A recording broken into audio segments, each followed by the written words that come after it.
Selamat jumpa sahabat praktisi laboratorium dengan saya Yulia Kanta Subrata. Pada kesempatan kali ini akan dibahas perhitungan estimasi ketidakpastian dari homogenitas contoh.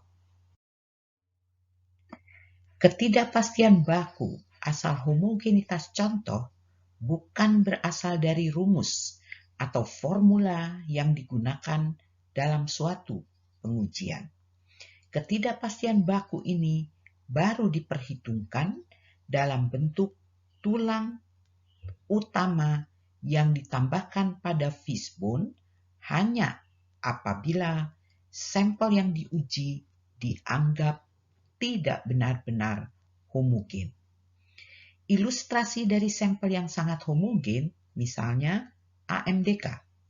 Dari satu botol besar sampel AMDK yang diterima laboratorium, apabila laboratorium akan mengambil 25 ml sampel untuk keperluan pengujian sesuai IK, pengujinya dapat dengan mudah memipet sampel dari botol tersebut.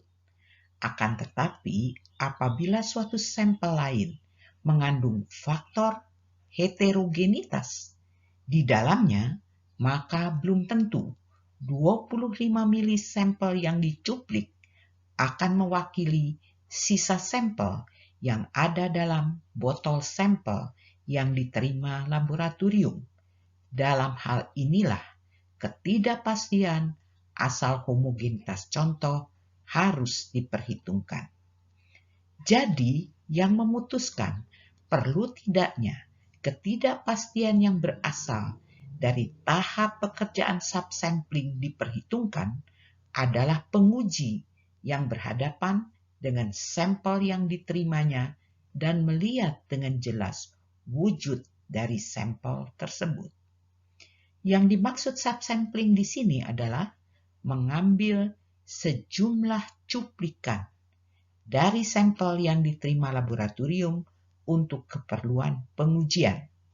Sedangkan yang dimaksud dengan sejumlah adalah sebanyak yang tercantum dalam IK pengujian. Apabila penguji berpendapat sampel yang ada di hadapannya homogen, maka tidak perlu ketidakpastian baku asal homogenitas ini diperhitungkan. Tetapi sebaliknya, apabila penguji berpendapat ada faktor heterogenitas dalam sampel yang diujinya, maka ketidakpastian baku asal homogenitas perlu dimasukkan sebagai satu tulang tambahan pada fishbone. Ketidakpastian baku asal homogenitas yang dinotasikan sebagai U kecil homogenitas atau U kecil subsampling dapat dihitung secara bersamaan dalam satu percobaan kecil dengan ketidakpastian baku asal presisi metode yang dinotasikan sebagai U presisi atau U analisis. Jadi kalau kita memasukkan satu tulang tambahan homogenitas contoh, maka ketidakpastian baku asal presisi metode sudah akan termasuk di dalamnya, dan itu dapat dihitung dengan cara atau rumus yang terpisah. Bagaimana desain dari percobaan kecil dibuat? Mula-mula diambil minimal 10 cuplikan dari contoh secara random. Kalau dikatakan minimal 10, tentunya lebih besar dari 10, dari jumlah 10 diperbolehkan. Katakan ambil 12 cuplikan. Lakukan analisis untuk setiap cuplikan contoh duplikat. Dari hasil analisis 10 cuplikan secara duplikat, dapat dihitung apa yang disebut MSB, singkatan dari mean square between dan mean square within. MSW singkatannya. Dari kedua rumus MSB dan MSW akan dapat dihitung nanti apa yang disebut variansi sampling dan variansi analisis. Dari variansi sampling dapat dihitung standar deviasi sampling, sedangkan dari variansi analisis dapat dihitung standar deviasi analisis. Variansi adalah standar deviasi kuadrat. Nah, ketidakpastian baku asal homogenitas adalah S-sampling atau standar deviasi sampling. Sedangkan ketidakpastian baku asal presisi metode adalah S-analisis atau standar deviasi analisis.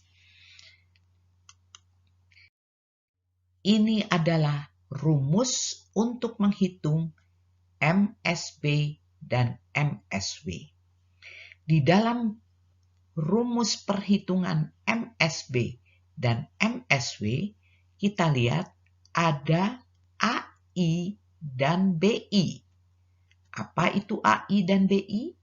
AI adalah hasil uji yang pertama dari contoh, sedangkan BI adalah hasil uji duplikat dari contoh atau cuplikan.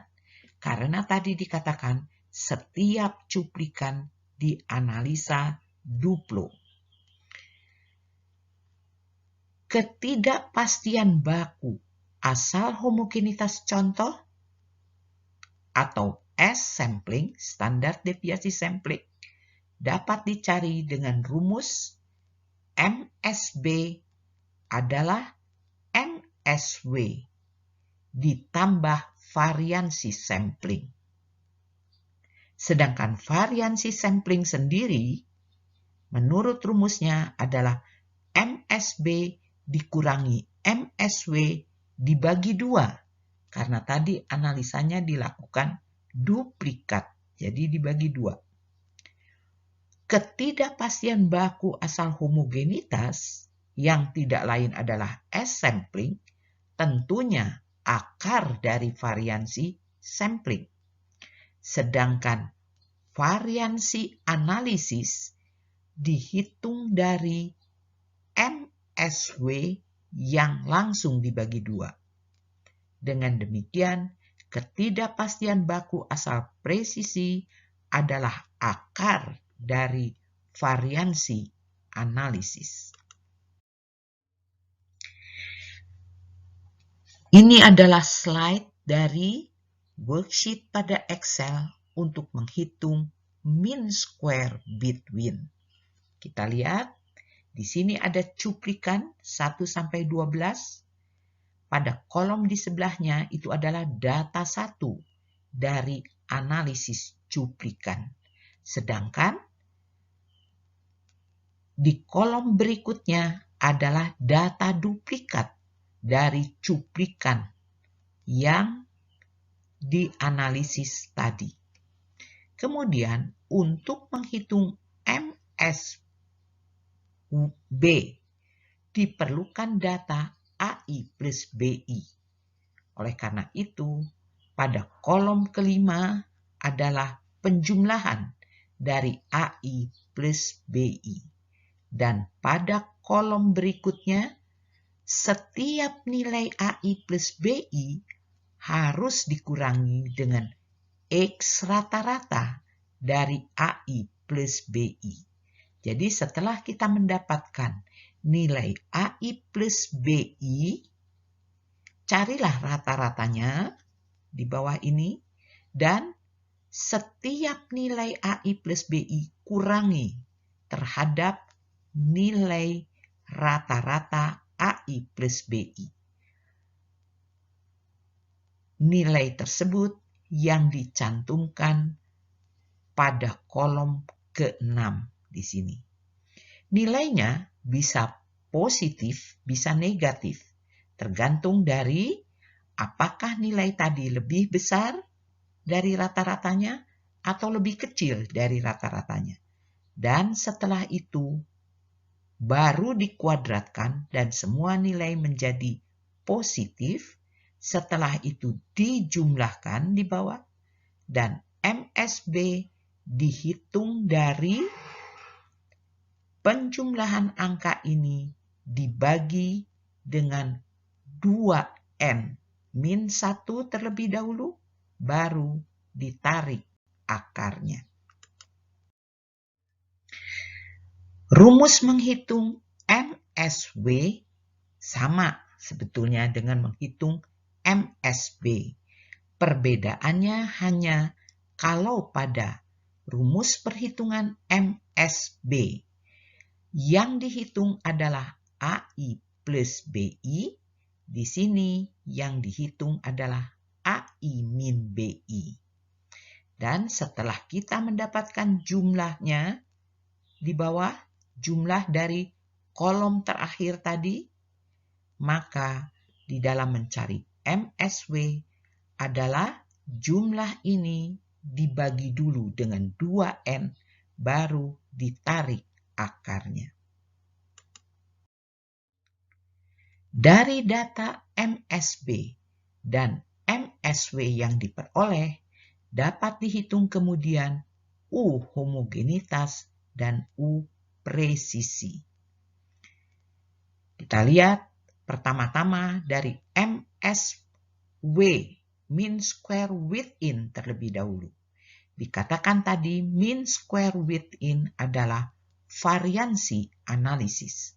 Maka ketidakpastian baku asal presisi metode adalah akar dari variansi tersebut. Di sini diperoleh nilainya 0,1750. Sedangkan variansi sampling diperoleh dari MSB dikurangi MSW, kemudian dibagi 2. Dan U sampling atau ketidakpastian baku asal sampling adalah akar dari nilai variansi ini. Didapatkan di sini U sampling sebesar 0,2916.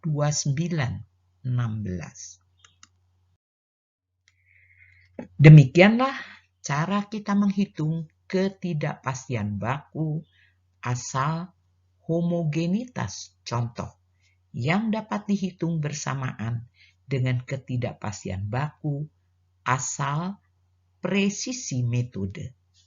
Terima kasih atas perhatian semua sahabat praktisi laboratorium. Mudah-mudahan apa yang telah disampaikan dapat bermanfaat dalam menunjang pekerjaan sehari-hari di laboratorium. Jangan lupa subscribe, like, and share untuk dapat memperoleh video berikutnya. Tuliskan juga komen sahabat pada kolom komentar. Sampai jumpa di video yang akan datang.